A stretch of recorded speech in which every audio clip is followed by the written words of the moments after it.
The statue has been moved but not yet eradicated. We've won the battle, but the war rages on.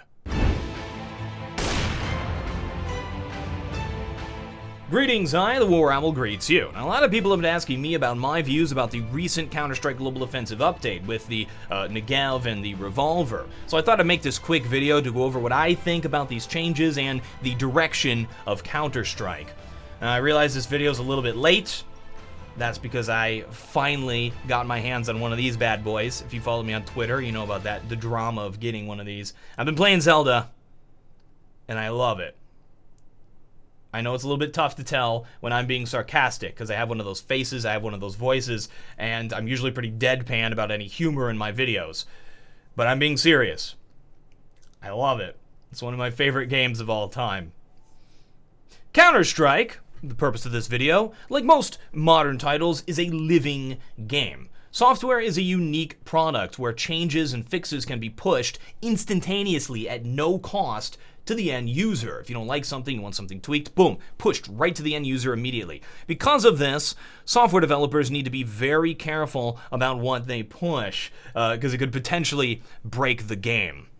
The Counter-Strike devs have been not so good about this in the past. We can talk about the Deagle incident, the auto-shotty incident, the Revolver incident, a little bit more current since we're talking about a Revolver change. The community, because of this, has pushed for a public test build. With this update, this has seemingly been abandoned. We don't have this in the public test build. The Negev and the Revolver changes have been pushed directly to the game.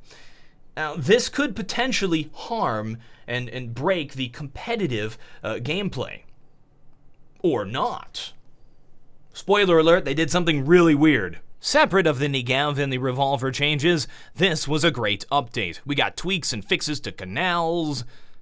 I'd like to adjust your Peckelsteiner. We've also had a much-needed revamp to the main menu's friends list. This one is a major godsend to myself. When doing my live stream, it was fantastically annoying to have friend invites clog up the list. This allowed everyone watching to send their own message and picture to my stream. The new system is more organized and also more modular to Counter-Strike Global Offensive as a separate entity from Steam, meaning you can handle certain friend list stuff through Counter-Strike instead of Steam. I think this system was needed, and I'm very excited to finally see it implemented.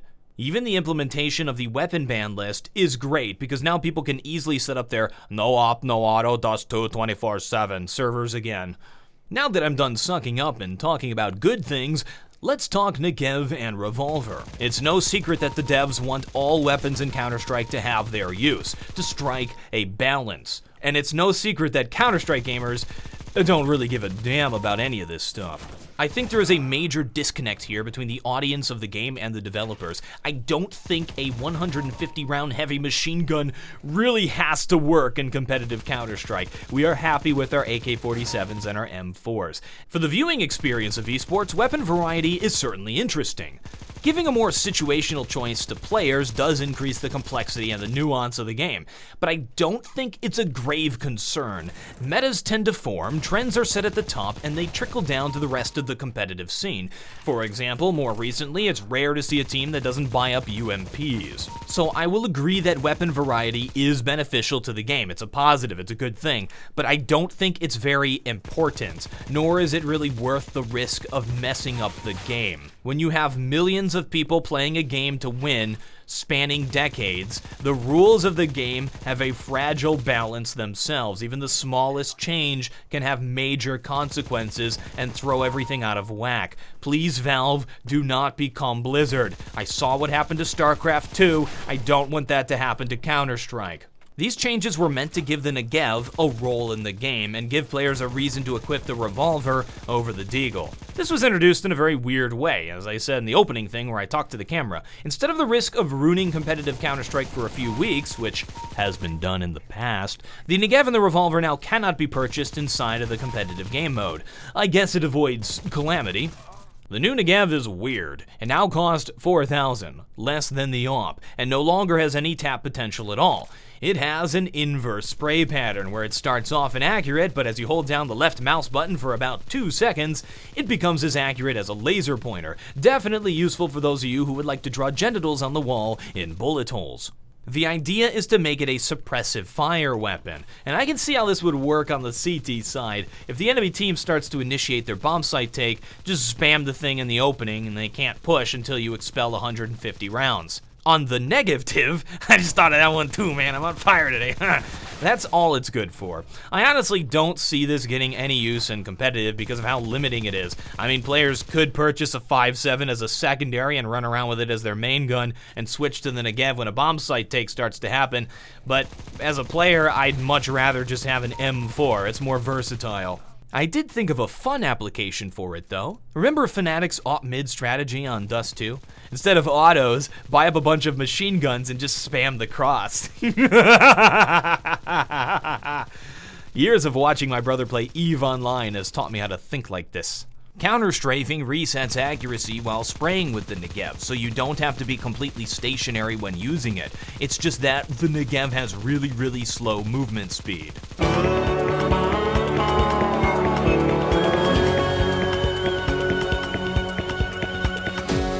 The strength of the revolver is its damage output. It's a one-hit headshot against armor and non-armor like the Deagle, but it's also a one-hit stomach shot against non-armor, which is why you can't purchase it on the pistol round. Thank goodness. The revolver does a significantly larger amount of damage than the Deagle. A stomach or abdomen shot against a player who has taken pretty much any damage will result in a kill. To put it in perspective, it's a 2-hit kill to the legs.